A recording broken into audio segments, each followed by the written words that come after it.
aim to develop an organized and style of funeral land. At the same time, magpaprovide din po kami ng funeral services. Nag-offer po kami ng cemetery class, funeral, mutual, yearly smart works, and all types of merchandise, equipment and services pertaining to the cemetery. Kaya nag-offer din po kami ng other services na professional and administrative services like banking, funeral home staff during the visitation, facilities and equipment, preparation room, visitation room, and reception room. Or, pwede rin po sa chapel if you like ang chapel, di ba? The other one is the transportation during the burial. Dito po sa transportation, pwede po kayo makapamili. Halimbawa, yung mga sa kalesa, di ba? Yung po nakikita ko lalo sa mga siya. Yeah. And at the same time, din, para sa family mo, and then sa mga relatives mo, pwede rin po na mamili kayo ng car para sa transportation. Kung missing is the merchandise and the cash, the disbursement. Dito po sa cash disbursement, it includes yung mga certificates, that certificates, halimbawa po, di ba tapos na po yung burial. So, ang initindihin niyo po is yung certificate, siyempre po, that certificate sa inyong kamag-anak or relatives. So, siyempre po, pressure kayo na, so pagpunta po kayo, para ma-lessen po yung burden niyo, nandito po yung aming cash disbursement na i-include na rin po namin sa services namin na ini-offer namin sa inyo yung mga legal documents na dapat yung asikasuhin. The most important thing, ma'am, na may offer namin sa is the technology. Yeah. I appreciate that, ma'am. Yes. Ito po yung pinakalitis talaga namin na pinagpunan po talaga namin para sa kasi kailangan po natin makasama sa technology. So, guys, explain it na. Kahit pa kung yung relatives niyo ay abroad or sa other place na hindi makakapunta sa tayo sa burial, so makikita nila ng actual yung burial.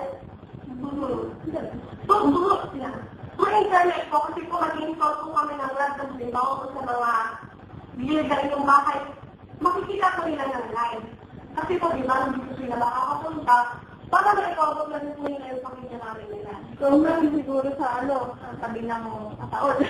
Ay, naman! Ayun na rin namin. In one way, say, ma'am, iti-take ko namin yun. Yes.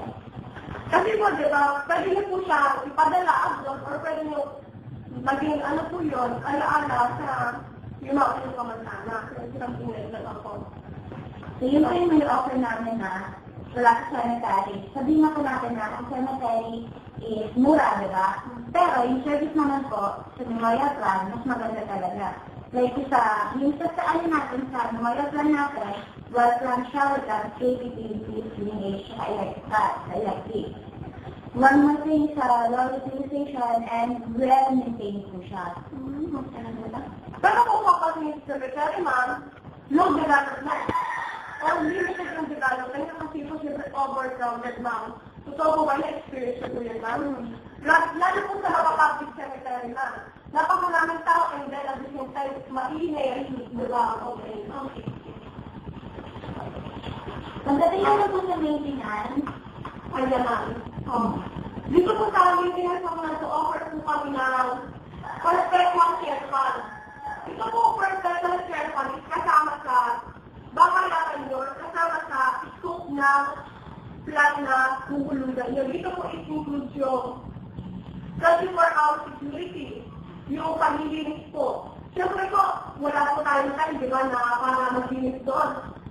Kasi wala pa na po namin yung kalinisan ng lugar, ino-offer natin po namin yung mga fund. siyempre po, di ba, sa cemetery, nilinis lang sila all the time na may bisita or doktor, araw ng mga kasal, something like that, like ma'am. So, sa amin po, sa memorial plan, everyday, nilinisan po yun. May bisita ko lang, may po yun. Nilinisan po yun. That's good. What is right sa ano lang, cemetery, kasi mas cheaper. Diba? So, that case, ma'am, kagaya ko di ba lang nabanggit namin kanina, may mga disadvantages po ang cemetery, ano yung uman natin yung dera, yun lang. Kagaya po rin yung business kayo. Kung hindi po kayo sanay sa mga overcrowded places, pero kaya nga po dito sinasabi ko lang dito lang na lower ang development sa cemetery na. So, yung sabi kong gusto nyo pagandahin yung funeral ng inyong maasap po hindi nyo po magawa ng pero kapag meron po kayo sarili, ito pa isa. Disadvantages ng cemetery, hindi nyo po siya totally, kapag narinig nyo po, may possibility na pwedeng kunin yung lugar nyo, di ba kung nangyari. Pero ito po ay assure nyo na sa memorial plan na bibili ninyo, ownership, ibig sabihin, you have the right na i-own yung nabili nyo. That's the advantage of money. Kaya full ownership po siya. Ibig sabihin, wala makaka-allow sa inyo kasi yun lang yung place na nabili nyo. When it comes to the one, ito po yung ipapasok na rin po namin yung medical check-up before the application. Opo. Kasi po ito, explain ko po sa inyo, importante po ito. Halimbawa po nag-avail kayo, gusto niyo mag-avail. And then, dito po, ang policy po namin sa company namin is, kailangan before the application, before po na mag-file ang application, kailangan po magpa-check up po muna kayo. Kasi po, yan.